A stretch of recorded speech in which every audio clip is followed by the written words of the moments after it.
Ryan, I'm going to introduce you, and while I introduce you, this young lady is going to get a mic. So Ryan Heath, you'll get a mic. Ryan Heath is editorial director, global growth, and we need that, at Politico. He's done all kinds of playbooks. He's done the UN playbook, the Brussels playbook, the EU playbook, Davos playbook. He has a global podcast, and he's also been a presidential speechwriter, which is an interesting thing, because you're basically speaking to the world, and he has great knowledge about the EU.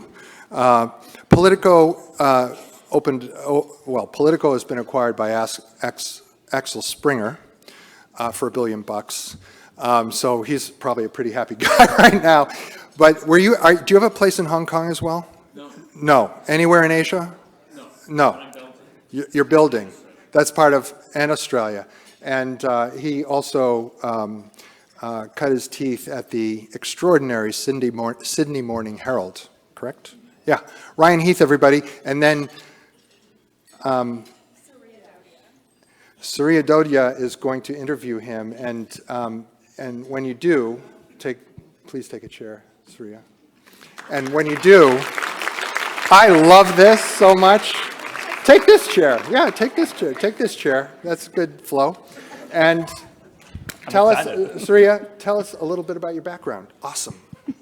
All right. Is this mic on? I think it is. Okay.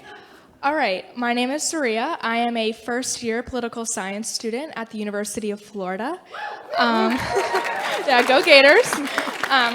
I'm originally from Naples, Florida, so I'm flow-grown all the way. And I was invited here to WACA by the Naples Council on World Affairs, who I've been involved with for the past 4 years of my high school career. Yeah.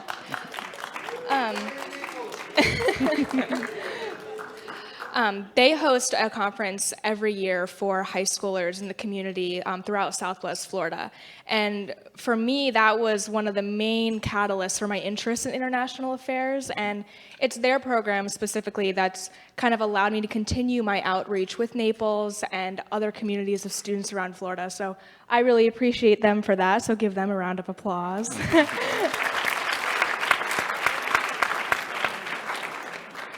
But I think that's enough about me. I think you should deserve more of the introduction.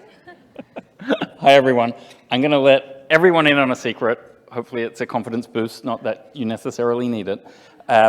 Journalism is not rocket science. The main key requisites of being a good journalist are curiosity and being able to listen. So you're going to ask great questions, and I'm going to try and answer them all. I will try my best. All right, where should we start? Let's think. All right, I actually do have a question regarding something that I think hits very close to home for me in Florida. The recent election results, I think, have caused a lot of unrest when it comes to, freedom of information and the way that we as a society kind of respond to the information we are given. So to you, how can we as citizens do a better job of being informed of our rights, being informed of what's going on in the political sphere, without, jumping through hoops to try and find what's right? Yep. Now, I think I've got a mic here, so no, you can keep yours. I think my absolute top piece of advice is to search for information that you don't necessarily feel comfortable with. So read newspapers or websites that you're likely to disagree with going in, and learn to be able to put yourself in the shoes of another. And I think that we're all able to do that. Think about what you were like as a child and who you were friends with as a kid before you sort of absorbed all of the pressures and assumptions and prejudices that you get exposed to in society. Like, we're all born with this ability to empathize with others. And if you expose yourself to a range of information, then you're better positioned to make choices, whether it's in an election, in a community. I feel like I'm preaching to the converted by saying this, like, by definition, the fact that you came to Washington, that you're involved in WACA, like, you are already converts to the cause. But if that gives some encouragement to share those thoughts with others, then I guess that's the main reason to give that feedback. It is a tough information environment. I feel overwhelmed by information, so sometimes I do shut it out. So I guess prioritizing is another key skill there as well. Find that select group of outlets or individual writers and commentators that give you a bit of that sort of intellectual nutrition, and then follow that and invest in that. And I would say this as a journalist, but I think it's a lesson that we've learned at Politico, is, you know, there were a lot of journalists that thought, oh, there will be these magic internet advertising dollars. We all thought that the audiences would just grow and grow and grow, and then there would be these money trees out there from digital advertising. And it wasn't the case. And in that period when people believed that, everybody stopped paying for newspaper subscriptions. People didn't even get the dead trees delivered to them anymore. And a lot of good local journalism was destroyed in the process. And when I think about what is the journalism that sort of feeds people, it's not watching Morning Joe or Fox News at night. You know, that can tell you about exciting, glamorous, difficult things in the world, but the things that actually make you feel part of a community, that show you that a lot of life is not partisan, but is about sort of basic functioning of neighborhoods and the delivery of services, that happened through local news, and a lot of that died off. And yeah. So the message is, if you see that popping up again, or people approach you to contribute a little bit towards the journalism that you think is great for your community, or that you find some intellectual sustenance from, then do give some money towards that, because that is what enables the good journalism to happen. It doesn't happen for free. And so, given a lot of, you know, the recent conflicts, especially in Iran and, you know, other places abroad, how would you see journalism as posing a role in, you know, international affairs? How do you see that changing as conflicts arise overseas?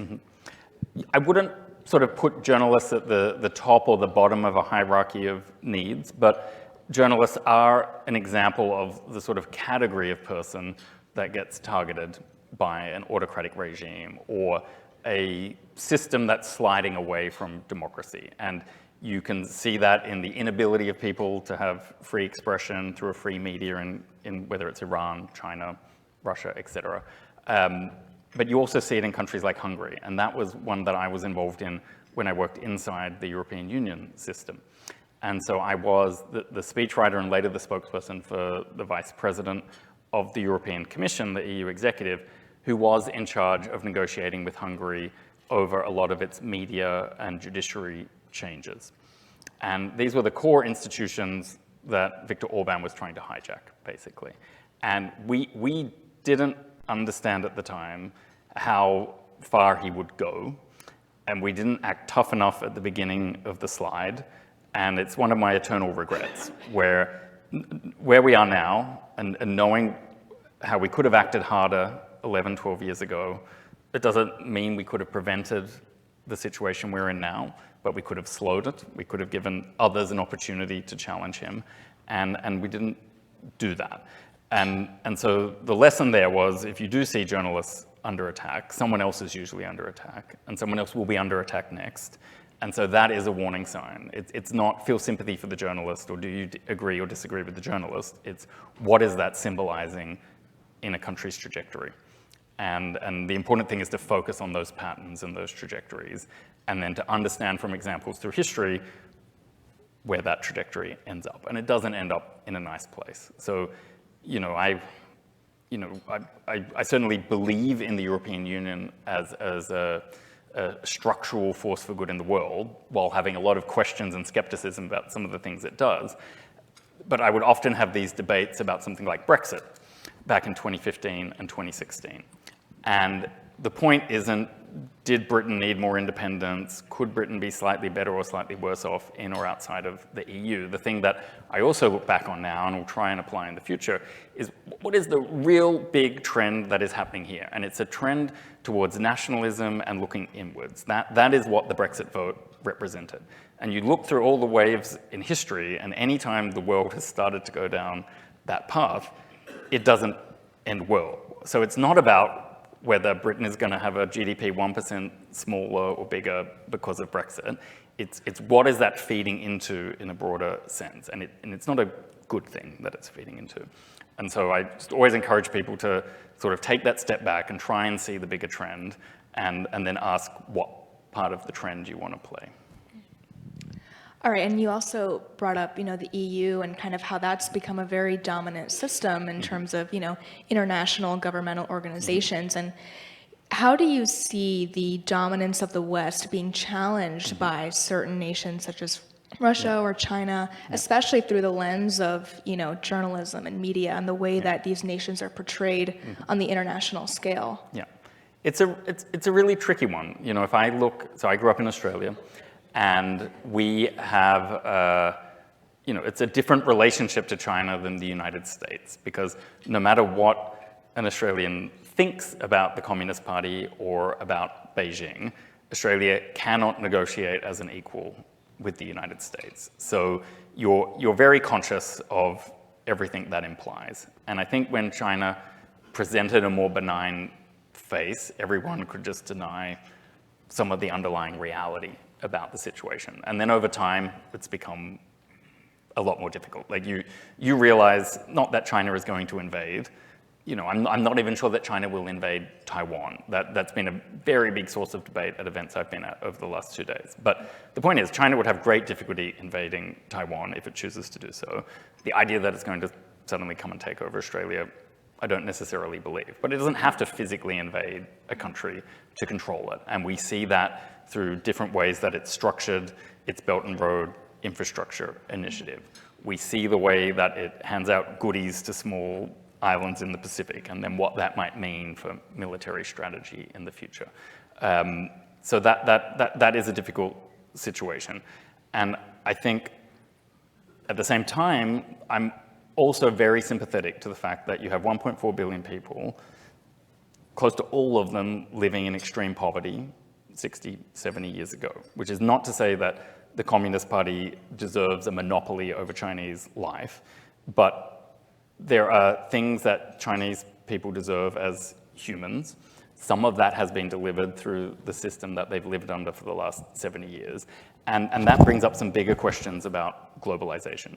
So globalization is a great engine for delivering prosperity around the world, but it left a lot of people behind the way it was structured over previous generations.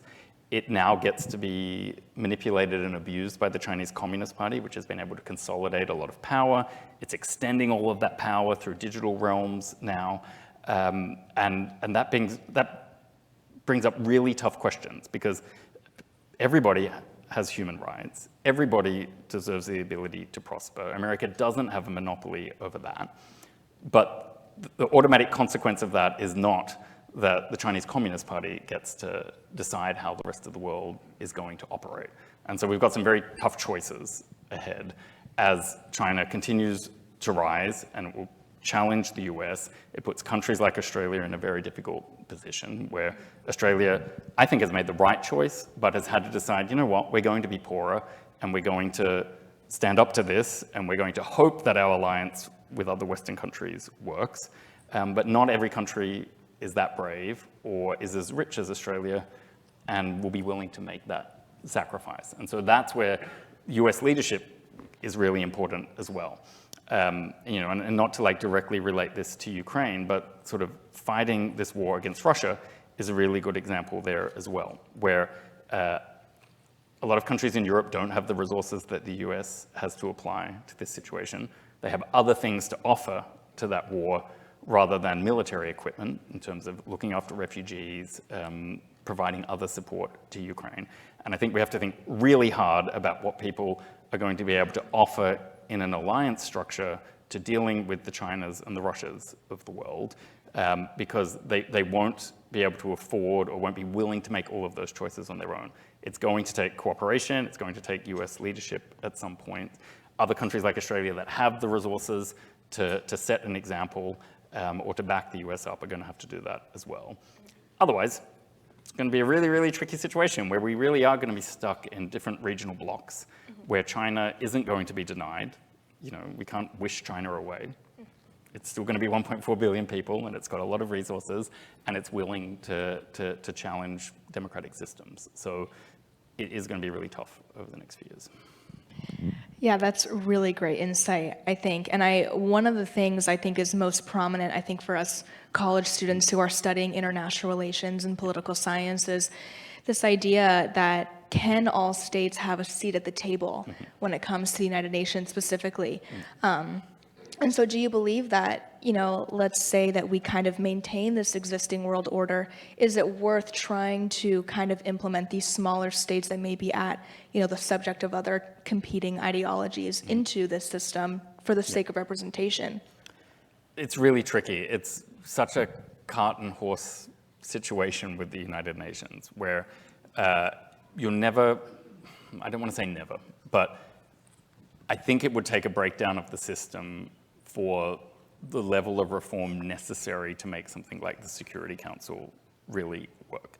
It's going to take Russia leaving or being ejected in some way or a total breakdown of the system to turn it into something more like the G20 as the Security Council. So I don't think Russia's willing to give up that spot. The UK and France aren't really willing to give up that spot. The US was never willing to entertain reform until very recently. But, and I think we might hear from someone about this a little bit later on in the program, Linda Thomas Greenfield gave a very important speech a couple of months ago in San Francisco where the UN Charter was first signed. And I think that was a really positive gesture of goodwill about where some change might occur. And it's tricky because the UN, I don't know, I used to say this about the EU a lot. As I said, it's cheaper than another war. And people would complain to me about how corrupt the EU was or how inefficient the EU was. And I was like, yeah. Like, I'm not even disagreeing with any of these individual points. Let's just take all of your points as read that there are these problems. Do we really want 20 million people dead? No, we don't. And one of the ways we have to stop it is the EU, or in the case of this discussion, the United Nations. So there are tweaks that can be done. It's still better than the alternatives. It's more needed than ever in some areas, like cooperating on climate change, like mobilizing around these sustainable development goals, which are really an extraordinary convening tool. They seem vague and ridiculous at some level. And then the more I've been exposed to them and the more you participate in discussions around the UN General Assembly Week every year in New York in September, the more you realize that they're the only thing going in terms of trying to provide an anchor to the world for some kind of sustainable future. So at once, two things are true. That the UN does all these valuable things, and it's also completely dysfunctional and just doesn't work a lot of the time. And you have to kind of like know the two things and then realize, well, we don't want another war. Yeah. So, the two difficult things are better than the other thing over our shoulder. Yeah, and I think one of, the other kind of sides to the UN and, how effective it is the role of non-governmental organizations and these kind of grassroots communities that provide support where the UN or the Security Council cannot. And how effective do you believe programs like that are in kind of creating sort of a new way to combat issues, whether that be on a regional or global scale?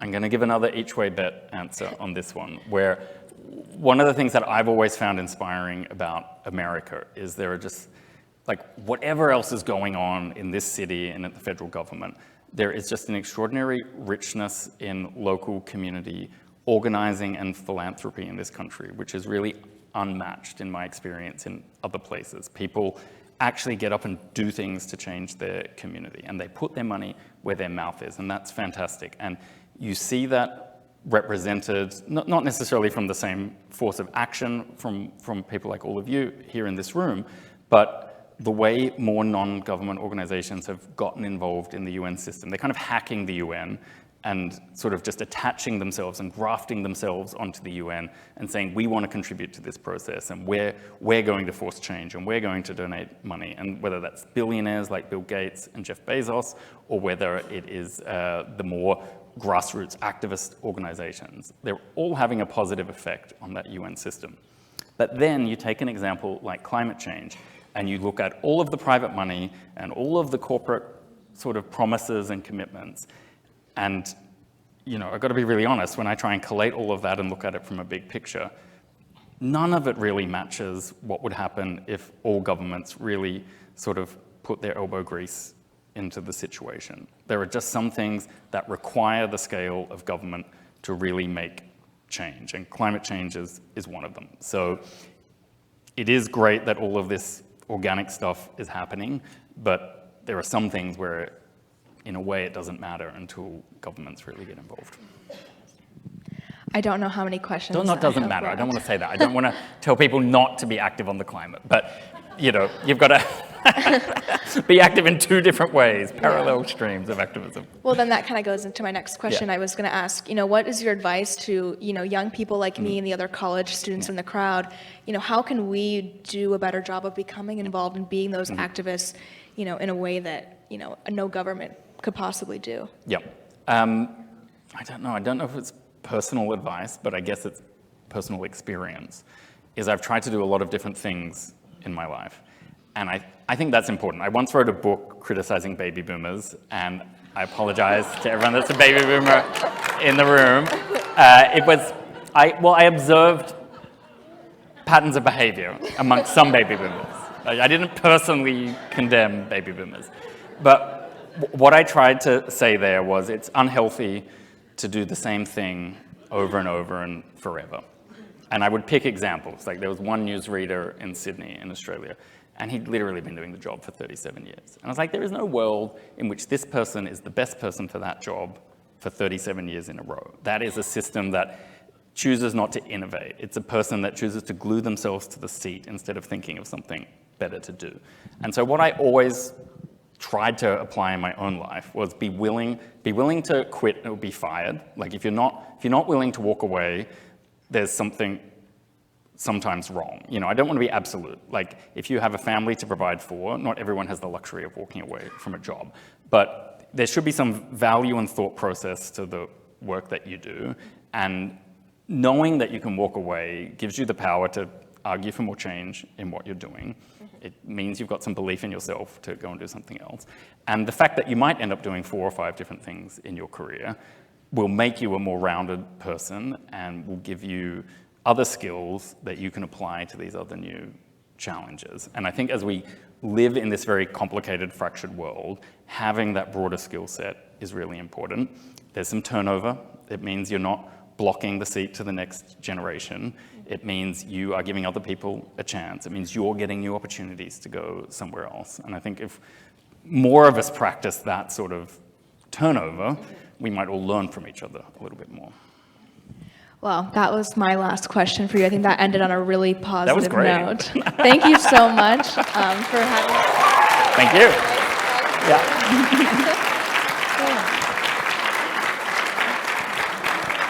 How did we go time-wise?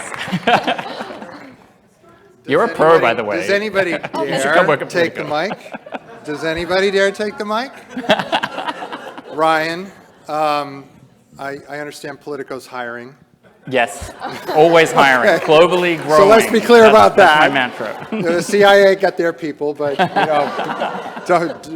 got something going on. You got something going on there. There are 2 ways to do this. First, we're going to give a round of applause to Surya Dodia. Really good.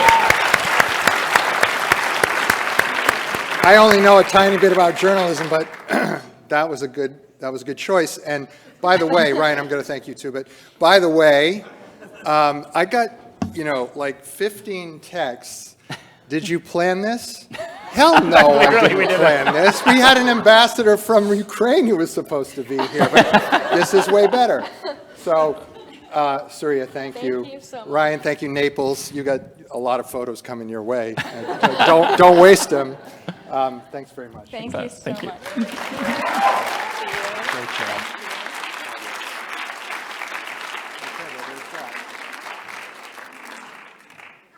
Now,